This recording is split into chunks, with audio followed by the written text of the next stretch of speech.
தூத்துக்குடி மாவட்டம் திருச்செந்தூரில் சாலையில் வழிந்தோடும் கழிவு நீரால் அப்பகுதி மக்களுக்கு தொற்றுநோய் பரவும் அபாயம் ஏற்பட்டுள்ளது. திருச்செந்தூர் 27வது நகராட்சியில் கடந்த 5 நாட்களாக பாதாள சாக்கடை இணைப்புகளில் இருந்து கழிவுநீர் வெளியேறி சாலையில் தேங்கியுள்ளது. இதனால் கடும் துர்நாற்றம் வீசுவதுடன் இவ்வழியே நடந்து செல்லும் பள்ளி மாணவர்கள் மற்றும் பொதுமக்களுக்கு தொற்றுநோய் பரவும் அபாயமும் ஏற்பட்டுள்ளது. இந்நிலையில் விளம்பர திமுக அரசின் கீழ் செயல்படும் நகராட்சி நிர்வாகம் நடவடிக்கை எடுக்காமல் அலட்சியம் காட்டி வருவதாக மக்கள் குற்றம் சாட்டியுள்ளனர். சிவகங்கை அருகே 5,50,000 ரூபாய் மதிப்பீட்டில் கட்டப்பட்ட பயணிகள் நிழற்குடையை அதிமுக சட்டமன்ற உறுப்பினர் மக்களின் பயன்பாட்டுக்காக திறந்து வைத்தார். கீரனூர் கிராமத்தில் மக்களின் நீண்ட நாள் கோரிக்கையை ஏற்று அதிமுக சட்டமன்ற உறுப்பினர் செந்தில்நாதன் தொகுதி மேம்பாட்டு நிதியில் இருந்து 5,50,000 லட்சம் ரூபாய் மதிப்பீட்டில் பயணிகள் நிழற்குடை அமைக்கப்பட்டது.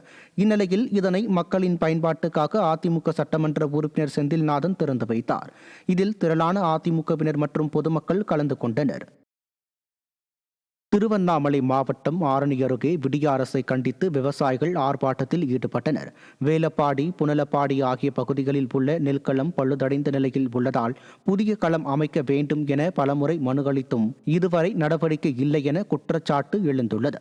இதனை கண்டித்து ஊராட்சி ஒன்றிய அலுவலகம் முன்பாக விவசாயிகள் திரளானோர் கண்டன ஆர்ப்பாட்டத்தில் ஈடுபட்டனர். இதில் விடியா திமுக அரசை கண்டித்து முழக்கங்கள் எழுப்பப்பட்டன. விவசாயி எப்படி அந்த நெற்கதியில் அடிச்சு எப்படி அதை சரி செய்ய முடியும்?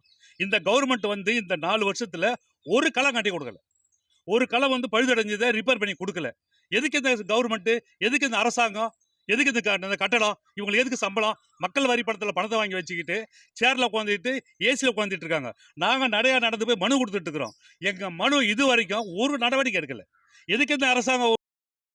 செங்கல்பட்டு மாவட்டம் பல்லாவரத்தில் உள்ள முக்கிய சாலைகள் சேதமடைந்துள்ளதால் வாகன ஓட்டிகள் கடும் அவதியடைந்துள்ளனர்.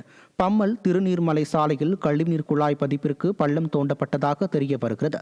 இந்நிலையில் பணிகள் நிறைவு பெற்ற போதும் பள்ளம் சரி செய்யப்படாததால் கடும் இன்னலுக்கு ஆளாவதாக வாகன ஓட்டிகள் தெரிவித்துள்ளனர்.